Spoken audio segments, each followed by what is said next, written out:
Você conhece a história dos números? Os números surgiram a partir do momento que existiu a necessidade de contar objetos e coisas. Isso aconteceu há mais de 30 mil anos, ou seja, desde a época das cavernas. Os homens nessa época não tinham ideia de números, mas eles tinham a necessidade de contar.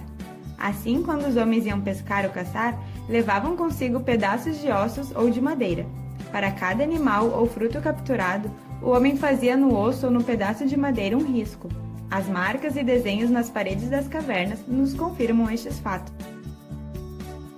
Com a evolução do homem, que deixando de ser nômade fixou-se em um só lugar, esse passou a praticar não somente a caça e a coleta de frutos, mas também o cultivo de plantas e a criação de animais. A partir daí, surgiu a necessidade de uma nova forma de contagem, pois os homens precisavam controlar o seu rebanho. Com o tempo, foi percebendo-se a necessidade de agrupar esses objetos de contagem, formando conjuntos numéricos. Passou-se então a utilizar pedras. Cada animal representava uma. Mas como isso era feito? Para cada animal que ia pastar, uma pedra era colocada dentro de um saco. Ao final do dia, para cada animal que entrava no cercado, uma pedra era retirada.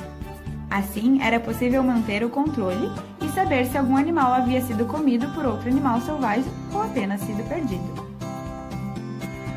Vários povos criaram seus próprios sistemas numéricos. Os egípcios e os maias utilizavam símbolos e figuras.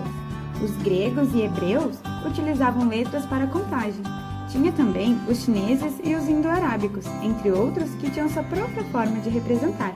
Percebemos que, com a necessidade de contar e calcular, muitos povos criaram formas diferentes para facilitar esse processo. Com a evolução do homem e da matemática, surgiu a palavra cálculo, que em latim significa contas com pedras. O contar foi a primeira atividade matemática da humanidade, e à medida que o homem evoluiu, a matemática foi sendo necessária.